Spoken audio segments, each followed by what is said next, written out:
I don't agree that we have a junkyard. I believe that No, 80% it's a workshop. being transcribed in RNA definitely suggests function, and No. the accumulating papers every day give us more and more inclination that the genome is highly functional. That means one single neutral mutation, which you say is absolutely neutral, Yeah.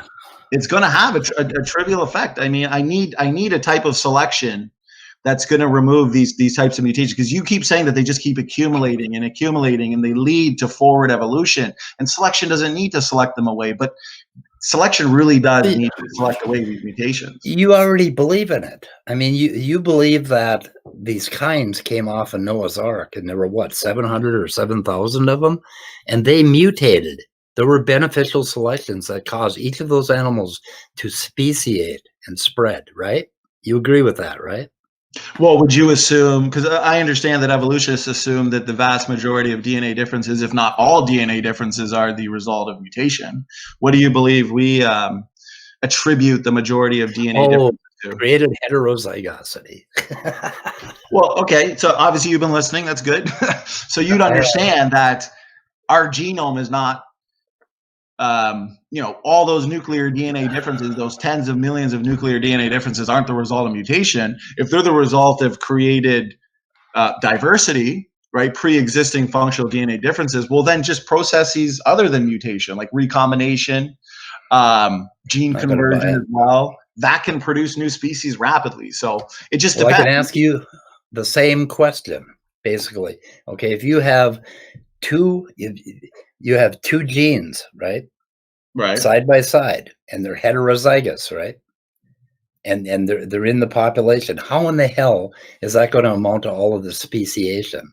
I mean, just what climbed off the ark? I mean, you've got some serious inbreeding problems going on in that Noah's Ark story. I mean, I've never gotten over how you got around that one. No, because you talked about it earlier. Okay, I did. Inbreeding is the exposing of the hidden reservoir of genetic mistakes. But if these DNA differences are not the result of, see, the thing is, you need to put yourself out of the assumption, out of the evolutionary assumption, because the biggest difference between my view and your view, okay, regarding the origin of genetic diversity in general, is that I'm explaining the vast majority of nuclear DNA differences not by mutation, okay, and that's why you're suggesting that there'd be an inbreeding problem. No, because that would have to involve mutation accumulation, of course. But this origin of genetic differences that we look to, that has massive implications for the timing as to the origin of species. Because if you're trying to explain the origin of species just by mutations, yes, I totally get where you're coming from, okay? You need millions of years for all these differences to accumulate. I completely agree with you. But if the differences are there from the start, the simple operation, as I've pointed to, of recombination and gene conversion and other such processes, mutations can provide a little variety as well. You will produce visible variety in a single generation, but you need to not strawman the position and assume that those DNA differences are the result of mutation. Now, you guys in your out of Africa theory, there would be an inbreeding problem. Because now you have the 10,000 Homo sapiens inbreeding for a prolonged period of time. Now you're the one with the problem. How do you explain that one? You mean our problem's worse than your problem with just, 6 coming off the ark? And like 4 of each animal, or 2 of each animal? I mean, our problem is bigger with 10,000 to 100,000. I don't get it. What do you mean? How is it bigger? We have a smaller problem. Okay, you got a big problem. For the audience sake, can you explain why inbreeding is a problem in general? If you get a real small population and you start inbreeding basically with your sisters and your cousins or first cousins, you can end up with certain mutations drifting basically into the population. You combine 2, like for hemophilia, you'll get 2 genes that are, hemophiliac, and then you got a problem. Then you've got a negative effect. And if you have enough of that, it's possible for a population to drift into extinction. But it's also possible for a population to drift into something different. Either way, you can't put a value on up and down with evolution. It could go either way. But yeah, inbreeding is kind of a problem, and I'm not. Okay, I'm just wondering about Noah's Ark. I mean, okay, no, I'm just wait, confused. just 1 sec before we go further. So these genetic mistakes, these recessive mutations, if you're inbreeding, they're going to come to the forefront. Okay, they're going to lead to genetic damage. Of course, that's why inbreeding is not recommended. It leads to genetic damage. I mean, look at the 10,000 cheetahs. You know, these conservationists are looking after them. The sperm is degenerate. I mean, these cheetahs can go extinct due to inbreeding. Now, my position regarding the out of Africa, because you asked why that would be a bigger problem. That's because that evolutionary bottleneck hypothesis. Okay, you got Homo erectus in Africa for millions of years. And I'm sure you're aware of this, Homo erectus, there's a first. There's a first out of Africa scenario where Homo erectus migrates. Then you have Homo sapiens, which evolve from Homo erectus, live in Africa, and around 70,000 years ago, I believe the evolutionists say, or the evolutionary literature says, there was an extended near extinction event that was associated with the severe inbreeding that you're referring to. So how can this prolonged bottleneck population not go extinct? And if they didn't go extinct, they would at least be genetically compromised. And yet you want us to believe that that genetically compromised population of, say, 10,000, I've heard some evolutionists even say 2,000, sees dominion over the entire planet. That's a problem. That's bigger than the Noah's Ark problem. I think 2 or 10,000. The thing is that you're rolling the dice. I mean, that mutation could end up it could be either one of those, basically either one of those alleles. Okay. Right. You're rolling the dice. It's a 50-50 thing. And if you make it the right way, I mean, hell, the chromosome 2 fusion was a hell of a dice roll. Okay. And ended up taking over the population. But I mean, that happens all the time. It's happening outside in the woods right now. Well, I don't want to go on a rabbit, and we can talk about chromosomes. We don't want to go on a rabbit trail. We'll do that on another. Hangout. I am enjoying it. I want to at least say, okay, from our perspective, okay, given created heterozygosity, given our population bottlenecks, we have 2. Okay, as you know, we start with just 2 people. That's very benign. That is a benign population bottleneck because it's 1 generation. Okay. Then we have 10 generations later, a second single generation bottleneck of 8 people. This was at the time of Noah that we're talking about here. Both bottlenecks, just like Adam and Eve, were very brief, just 1 generation, then followed by massive growth. Okay. In both cases, there would be almost no previously accumulated mutations. That's why there's no inbreeding problem with us, because no accumulated mutations. But with you guys, just real quick, and I'll let you talk as much as you want. For us, this limited human genetic diversity is not a problem for us. It makes sense coming from 2 people, Adam and Eve, but it's a huge problem for you because your evolutionary bottleneck hypothesis involved an extended near extinction event associated with severe inbreeding. I mean, you even told me that you explained the majority of DNA differences as mutations. So how is this even remotely feasible, this out of Africa scenario? I mean, there would be such permanent and severe genetic damage. These enormous numbers of deleterious mutations would go to fixation. You talk about fixation all the time.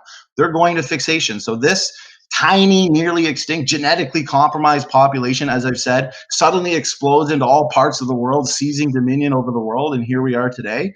I mean, can you convince me as to how that's actually feasible and not just post hoc or ad hoc? Okay, you're let's see. First of all, Noah's Ark. Okay, that was 1,600 years after Adam and Eve, right?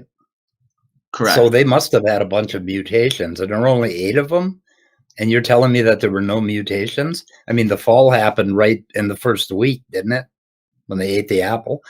So, I mean, mutations were all over the place for 1,400 years, and then we only have 8 people. That's a bottleneck, and that's a problem. But that's not a problem for species. Do you believe survival? Well, I mean, were species that 50 to 100 new mutations back then? If we have a genome of 6 billion letters, 3 billion from Ma, 3 billion from Pa, 1,600 years of 60 to 100 new mutations per person per generation is not going to be nearly as bad, especially because we explain the vast majority of DNA differences are created differences, as your situation in the out of Africa model.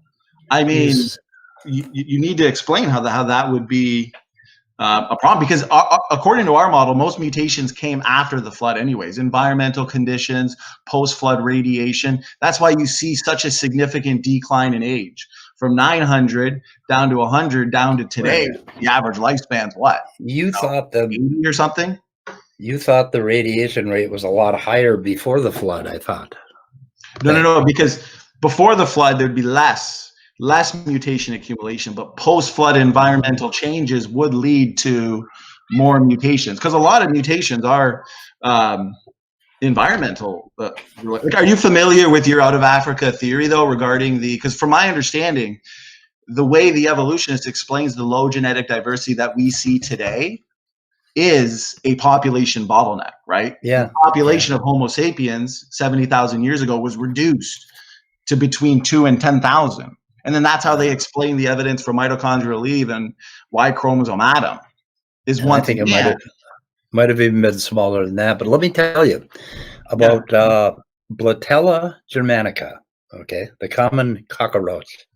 Okay, have you heard about this guy? What's the name? Blatella germanica. It's a cockroach, the common cockroach. Right. Okay. Yeah. Pyrothins kill them, basically. Okay, and there was a mutation that occurred, and I can explain the mutation to you. It has to do with the voltage-gated sodium ion channel in the neurons, and it's what killed them. It's why pyrothins kill them. There was a very, very slight deleterious mutation that changed the shape of that protein, or that changed the shape of that protein channel, so that pyrothins no longer attached to them, and the cockroach could keep living even though they sprayed them with insecticide, all of them. Just a few cockroaches popped out, like one with this mutation, and somehow he spread so that it became a real problem. Okay. Now the mutation was slightly deleterious in that the sodium channel did not work as well, but then 2 other mutations came along from somebody else, created heterozygosity, and made it work well again. So anyway, so now all of a sudden we have a insecticide resistant cockroach, which is a problem. And they've studied it very, very thoroughly. But these bottlenecks can result in extinction, or they can result in speciation, one or the other. It happens all the time. It's happening out there everywhere in the woods, right around us. We don't know about all of them. We haven't studied all of them because we are crap at. We're slow as humans. It's going to take us a while to go out there and figure out what's going on. But you're seeing population bottlenecks all the time that result in a speciation event, or just a species that survives. Well, depending on the length of it. It doesn't matter. No, it's a roll of the dice. But of course, the length of the bottleneck would matter. Like, for example, if it's 2 to 10,000 Homo sapiens, okay, that have a prolonged many generations bottleneck, that's generations of inbreeding, because we can see it in the 10,000 cheetahs in the world today. I mean, there's just not enough of them. We can see that the genetic diversity has eroded.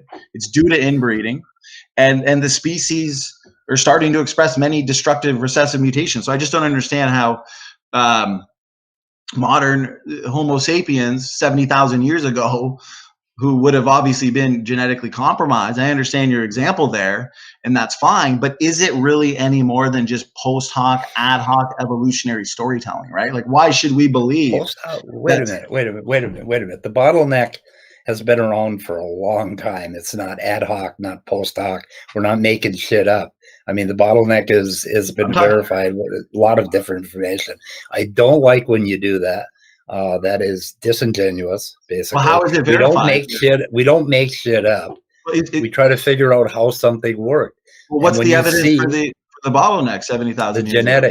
The genetics. Basically. Right, exactly. So evolutionists didn't predict such low genetic diversity. I mean, me over here in North America, Well, you'd have to provide me a paper that says, hey, we predict low genetic diversity before we actually discovered it. And then, okay, maybe I'll admit to that. Sure, it's out there. But according to the Bible, we started with just 2 people, Adam and Eve.